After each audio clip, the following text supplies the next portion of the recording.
Hi, my name is Drew Durham.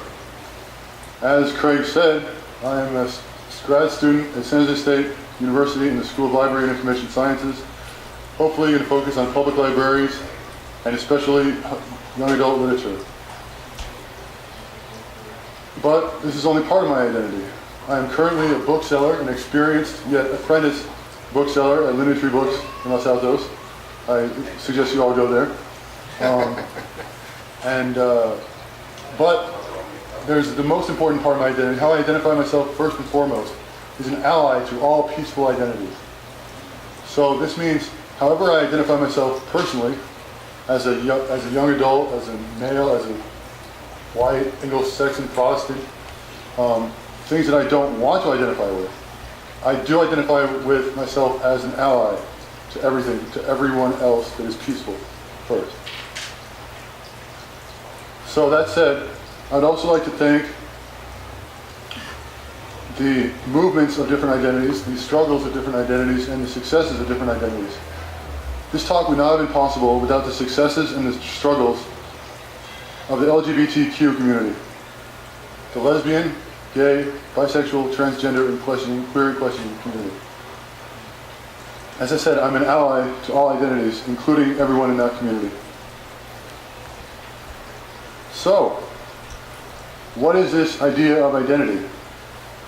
Some dictionaries define it as who someone is, their name, as if their label was all they are.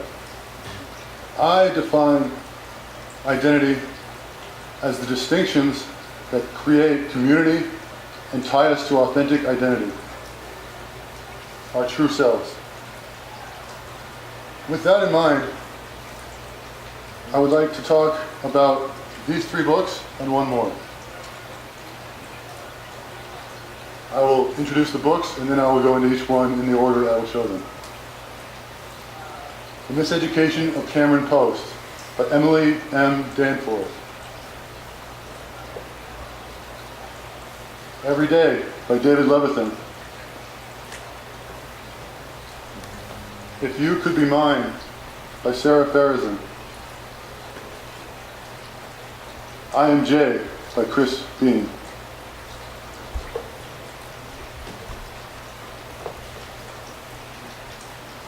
Let's start off with one of my favorites, The Miseducation of Cameron Post. I very recently read this book, and I love it. And the reason I love it is because of how I can identify with the characters. Cameron Post is a young adult in high school, a student athlete who questions her sexuality. She doesn't have any idea who she really is. And a family tragedy hits. Her parents die tragically in a car accident towards the beginning of the book. She is taken by by 2 guardians, her Aunt Ruth and her grandmother. They soon find out about her sexual questioning when they hear of her making out with another girl. They soon take her to God's Promise, an evangelical conversion camp. Danforth does a very sensible, a very sensitive, and a very incredibly honest look at the conversion camp. She obviously did her research. At this camp, Cameron Post has become stronger in who she is, gains tons of confidence, and goes on many strange adventures with a number of people, including a Native American boy who is considered of 2 spirits, which is a very common thing in Native American culture. If you are considered deviant in terms of sexuality, you are considered to have both sides of the gender binary, be both a woman and a man in one body. Now, masculine and feminine characteristics. Is anyone in this room fully feminine or masculine? Anyone? I don't think that's possible. So that the idea of 2 spirits is very important. And I think that if America can put that instead of the gender binary, there'd be a lot less problems in the world. So to learn more about Cameron Post and how she deals with her life before, during, and after God's Promise Conversion Camp, please check out this William C. Morris debut award finalist that should have won.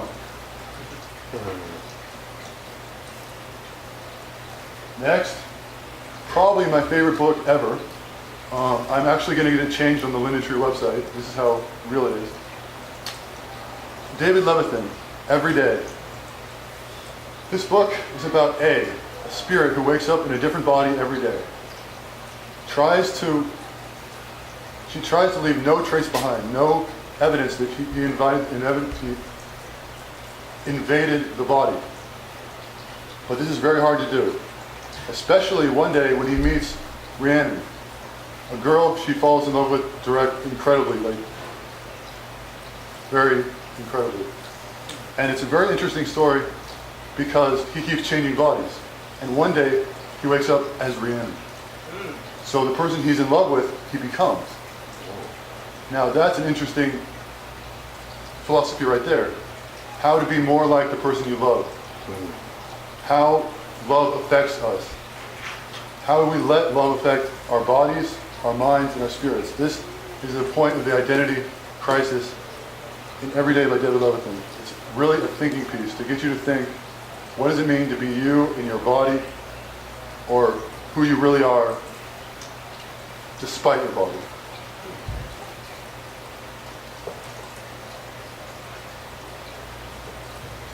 To finish up, to learn more about A and all these different concepts, please read David Levithan's Every Day.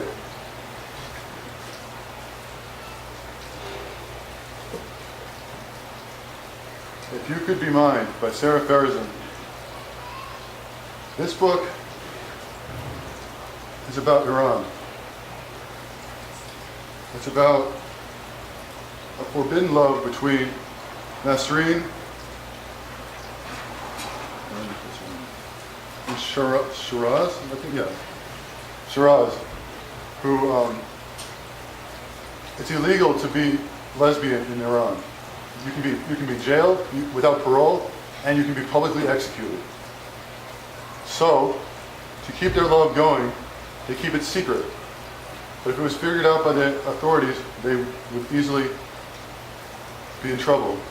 And perhaps lethally. But what happens in this book is that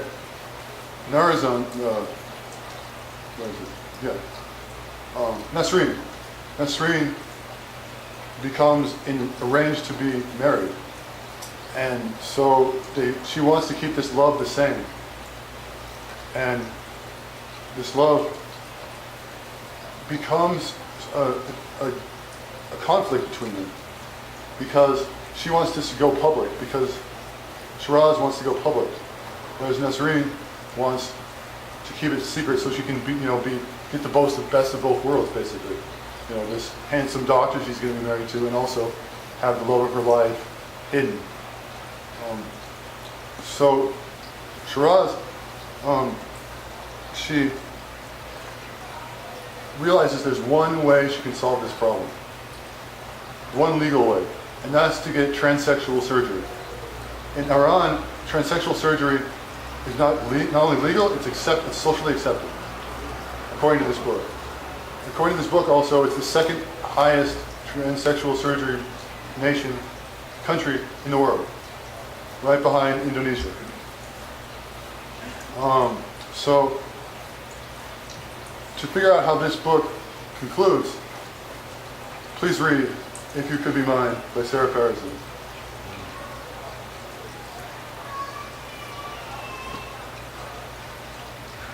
Last but not least, Chris Beam's IMJ. Chris Beam is a very interesting person. He's written several books about the transgender experience, including one where he just took notes and let other transgender people write in their experiences.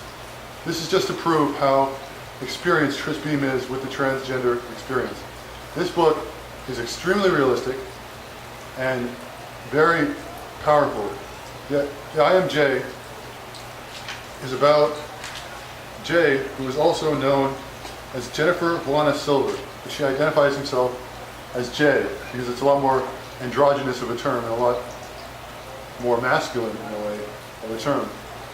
So he walks around in androgynous clothes. He wants to be a man, and it's about his quest to get testosterone and how that changes it, why he wants testosterone, how the testosterone changes him, and what he does as a result of the testosterone. This book includes a lot of bullying, including a teacher who insults his name repeatedly.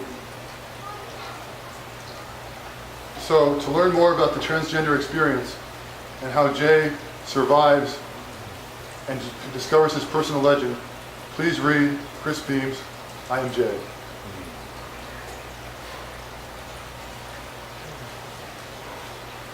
Well, here we are.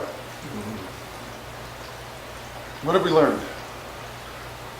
Well, I, for one, having read these books, have realized that identity is crucial to experiencing ourselves, expressing ourselves, and becoming connected to a community. The community we really want to be connected to. And finding our authentic selves. These books show glimpses of experiences, some very real experiences, of people dealing with their own quests to find their own identities and live out their true authentic selves. Thank you so much for listening. After we turn off the cameras, I will take questions.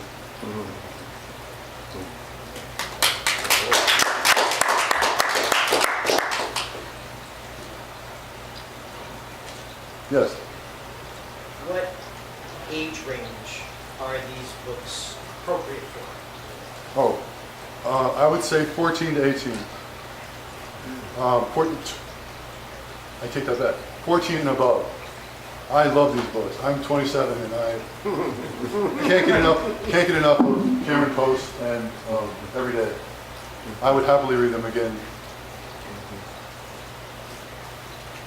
In your definition, community was very important to identity, and yet in your review of the books, I didn't get a strong sense of identity. Can you tell us more how strong sense of community. Can you tell us more how the notion of community comes out in the books? Oh, sure. Well, these books deal with this foundation of community. These people are trying to figure out who they are, and they're trying to figure out what community they belong in, which is the first step to building a community, an authentic community where you actually want to belong. To dealing with community, they've been put in these communities where they were raised, or put into in Cameron's point, that she was put into this conversion camp. That's a community, but that's not her community. That's not what she wants. And she figures that out, and she builds this community with these two other people in the conversion camp, and they have this experience, like the Native American and this other girl.